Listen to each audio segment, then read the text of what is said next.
Hello students, today we are going to learn about the concept of HUF in detail. So before I start my lecture, don't forget to like, share and subscribe my YouTube channel, and you will get more videos like this, and you will get also videos of direct tax as well as indirect taxes on my channel. If you want to learn tally, then also it is going to be very useful because all the lectures of tally prime are already uploaded on my YouTube channel. So now let's start the concept of meaning, understanding the concept of HUF. under, Under the Income Tax Act 1961, a Hindu undivided family is treated as a separate entity for the purpose of assessment. Means what? Income tax act के हिसाब से Hindu undivided entity को एक separate entity treat किया जाता है and it is included in the definition of the term person under section 2 subsection 31। और जो पर्सन का डेफिनेशन है 231 में, उसको अंदर भी एचयूएफ के कंसेप्ट को कवर किया गया है। The levy of income tax is on every person. आप जानते ही हो कि हमेशा इनकम टैक्स का जो लेवी होता है, लेवी मीन्स जिस पे चार्ज किया जाता है, वो पर्सन, एवरी पर्सन पे चार्ज किया जाता है। एंड आपको पता है person means what, there are 7 categories mention in section 2 subsection 31। in that HUF is also one type of person which is covered under it. Now therefore income tax is payable by HUF because HUF is considered as a person according to section 2 subsection 31। अब आपको in detail HUF के बारे में समझना है तो आपको ये पूरा वीडियो एंड तक देखना बहुत जरूरी है। Hindu undivided family has not been defined under Income Tax Act. The expression is, however, defined under the Hindu law as a family, which consists of all male lineally descendant from a common ancestor and includes their wives and daughters. Means ऐसा लिखा है कि कोई income tax में उसको define नहीं किया, but Hindu undivided family जो है वो हिंदू लॉ में डिफाइन किया गया है। उसका मतलब ये होता है कि उसका कौन मेंबर बन सकता है। तो all male linearly descended from a common ancestor and includes their wifes and daughter. तो जो भी मेल लीनियरली डिसेंडेंट है, जो भी from a common ancestor including their wifes and daughters are the members of the HUF family. देखो, आपको HUF बनाने के लिए एक कोई ऐसा कोई कॉन्ट्रैक्ट नहीं करना पड़ता। बाय बर्थ आपको एचयूएफ में एज ए मेंबर एंट्री मिल जाती है, बट आपको एक डीड बनाना पड़ेगा। With the help of deed, that deed you can apply for the PAN card under the category of HUF and you can pay tax to the government. और यहाँ पे इसलिए वो डीड जरूरी है। बाकी मेंबर अपने आप वो फैमिली में बर्थ लेता है तो वो अपने आप फैमिली का वो एचयूएफ का पार्ट बन जाता है। तो इसलिए इनकम टैक्स में इसको कोई डिफाइन नहीं किया, बट हिंदू लॉ ने इसको डिफाइन किया है। And it is nothing but it male linearly descended from a common ancestor and includes their wifes and daughters. Some members of the HUF are called को-पार्टनर्स।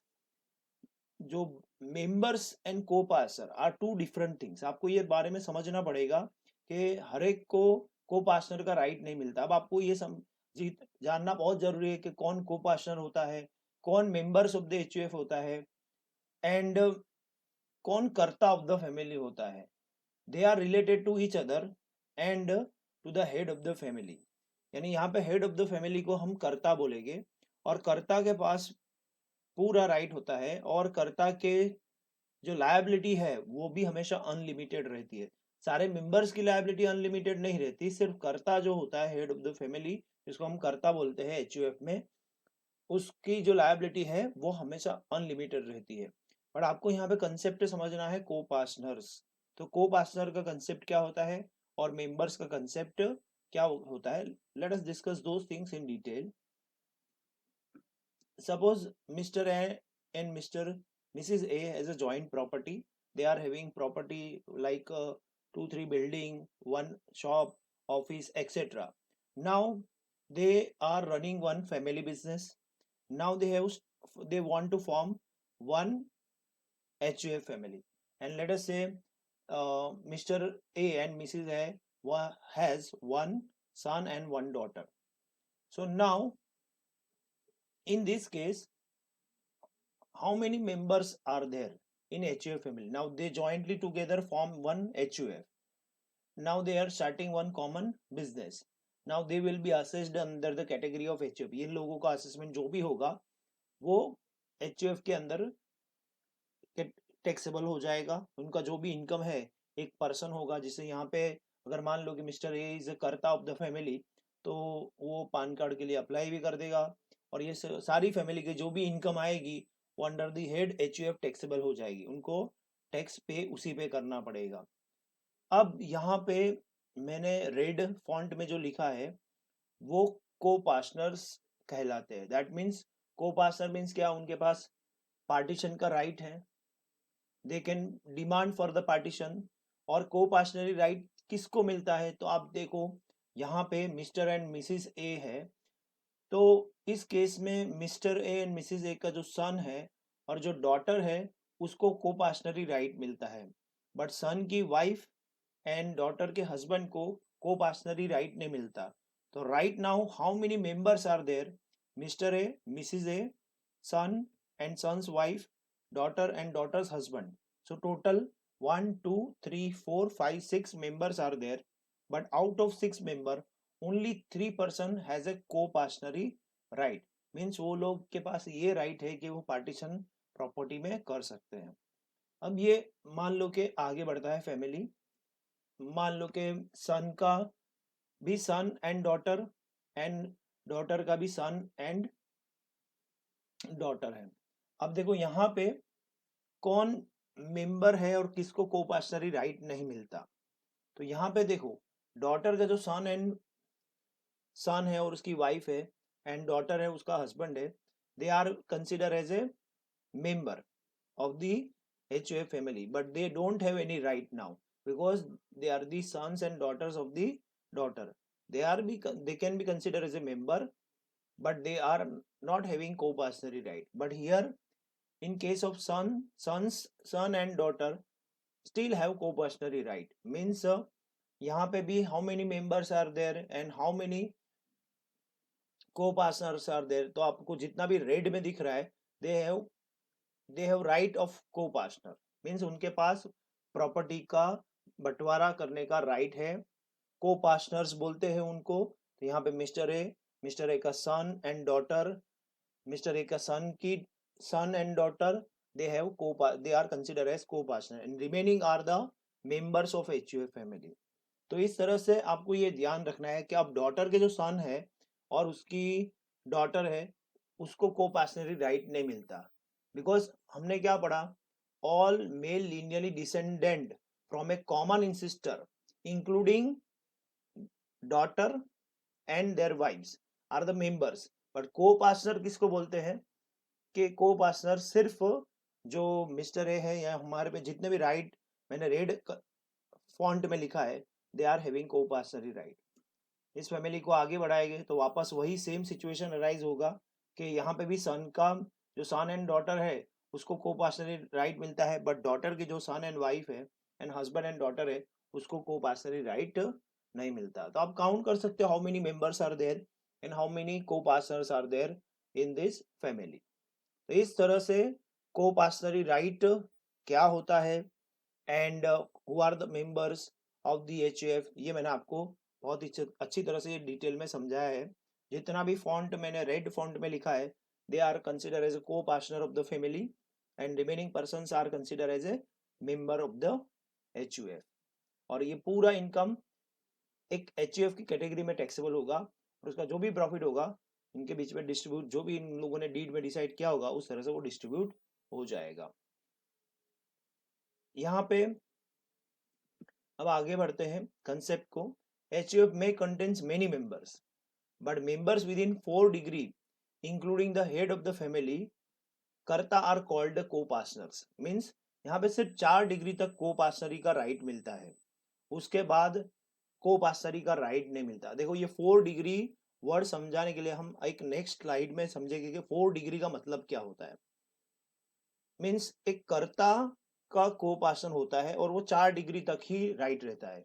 ए हिंदू को partner includes those person who acquire an interest in joint family property by birth. यानी को पार्टनरी जो है होता है उसको property में by birth right मिलता है। Earlier only male descendant were consider as a coparceners. पहले ऐसा होता था सिर्फ मेल मेंबर जो होता है उनको ही को पार्टनरी का राइट मिलता था। बट विथ इफेक्ट फ्रॉम 6 सितंबर, याद रखना 6 सितंबर 2005, daughters have also be accorded coparcenary status. Means उनको भी को पार्टनरी स्टेटस मिल गया। It may be noted that only the co-partner have a right to partition. Means जो को पार्टनर है उसी के पास पार्टीशन का राइट रहता है, बाकी के लोगों के पास पार्टीशन का राइट नहीं रहता। तो यहाँ पे एक बहुत सिंपल चीज बताई है कि को पार्टनरी क्या होता है, उनका राइट कितने डिग्री तक रहता है। और पहले सिर्फ मेल मेंबर्स उसके को पार्टनर ही माने जाते थे, बट 6 सितंबर 2005 से daughters have also be given coparcenary status. Means वो लोग राइट ऑफ पार्टीशन उनको भी मिल गया। अब मैं आपको 4 डिग्री जो है उसका मीनिंग बताता हूँ। जैसे मान लो कि ये एक पेड़ी है, तो इसमें ग्रेट ग्रैंडफादर, ग्रैंडफादर, उसका फादर एंड सन। तो यहाँ पे 4 डिग्री तक उनको को पार्टनरी राइट है। मीन्स ये 4 फैमिली तक का, 4 पीढ़ी तक का उनको को पार्टनरी राइट मिलता है। They can demand for the property. उसके बाद की पीढ़ी नहीं होता, दे कैन नॉट बिकम को पार्टनर। और ये logically also not possible. It is not possible कि 5 पीढ़ी तक का वो है, ऐसा हो 4 पीढ़ी तक। यानी बहुत अच्छी तरह से सोच समझ के बनाया है इन लोगों ने लॉ कि सिर्फ 4 पीढ़ी तक इनको को पार्टनरी राइट मिलता है, 5th पीढ़ी को ये राइट नहीं मिलता।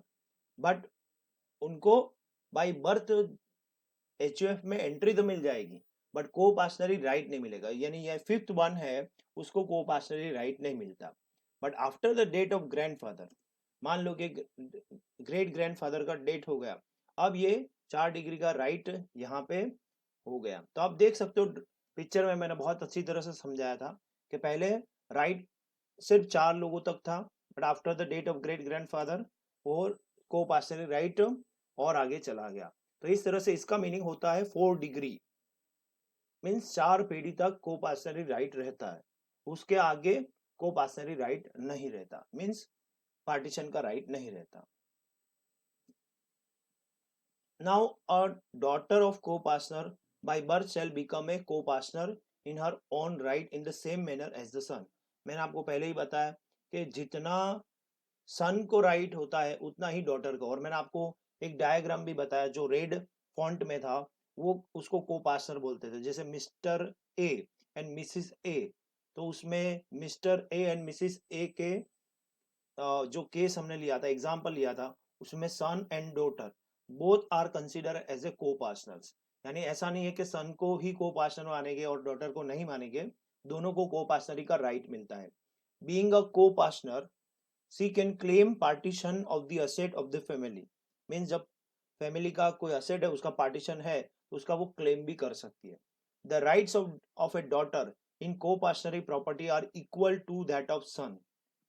मीन्स दोनों का राइट सेम है। However other female members of the family, for example wife और daughter in law of a co-partner, are not eligible for such को पार्टनरी राइट।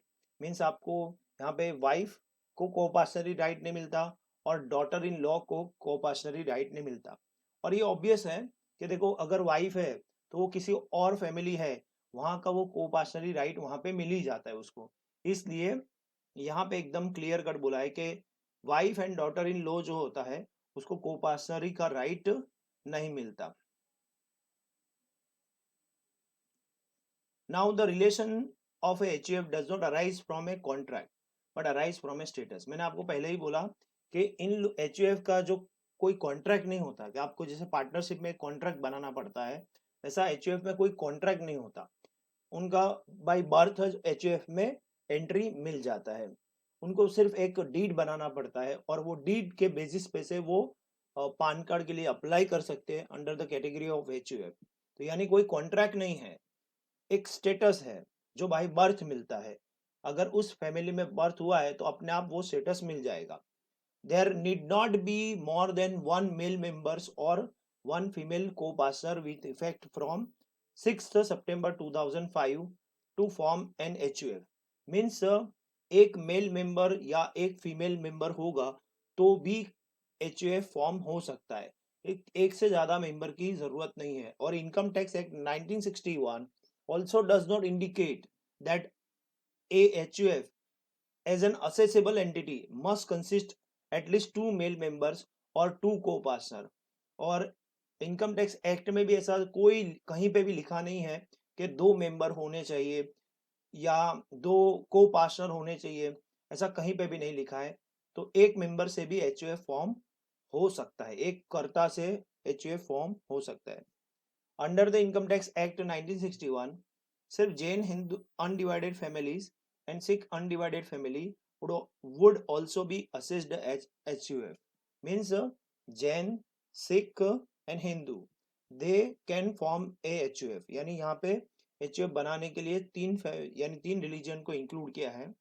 और जो रिलीजन है जैसे Muslim, Christianity, they can not form HUF.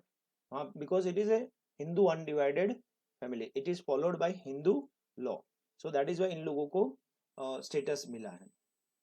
तो आपको ये भी याद रखना है कि who can other form HUF, who which religion can form HUF.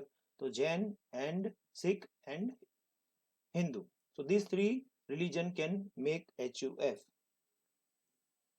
Now यहाँ पे दो school of Hindu law HUF के लिए प्रिवेल करती है.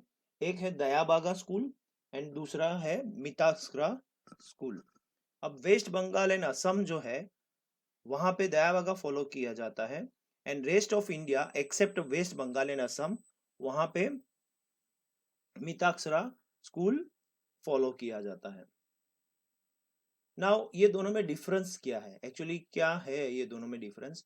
तो दयाबागा स्कूल मैंने आपको पहले ही पॉइंट में बता दिया कि it is followed in West Bengal in Assam and बाकी जो मिताक्सरा है वो prevalent in rest of India है. अब दयाबागा में क्या है, nobody acquires the right share in the property by birth as long as the head of the family is living. यानी यहाँ पे प्रॉपर्टी में शेयर किसी को नहीं मिलता जब तक head of the family is living है. Thus, the children do not acquire any right share in the family property as long as his father is alive.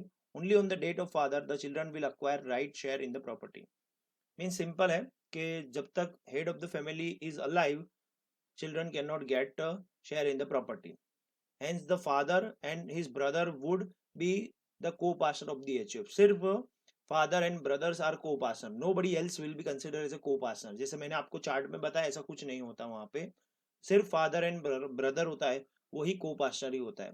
But जो मिताक्सरा स्कूल है तो मैंने जो आपको चार्ट में समझाया सेम टू सेम फॉलो करते हैं वो लोग. One acquires the right of the to the family property by birth, उनको बाय बर्थ फैमिली प्रॉपर्टी में हिस्सा मिल सकता है and not by succession. Means succession से नहीं, succession means after the date of the name irrespective of the fact that the his elders are living. Means कोई भी हो, अगर वो एल्डर्स लिविंग है then also they can demand for the right in the property. Thus every child born in the family acquires a right share in the family property. जैसे ही वो born हुआ वैसे ही उसको प्रॉपर्टी में राइट मिल गया. और मैंने आपको ये एक डायग्राम के थ्रू समझाया था कि अगर आपका उस फैमिली में बॉर्न हो गया है दैट मीन्स उसका वो प्रॉपर्टी में शेयर या राइट मिल जाता है. और दयाबागा में ऐसा नहीं होता, वहां पे जब तक एल्डर्स अलाइव है तब तक वो राइट नहीं मिलता. So this is the difference between Dayabaga School of Hindu Law and Mitaksara School of Hindu Law. So I hope you are clear about Hindu undivided family. If you have still any doubt or want to give any feedback, then you are always welcome. You can ask your doubt in a comment box. I will try to make reply for the same. Thank you very much for watching my video till end. Bye.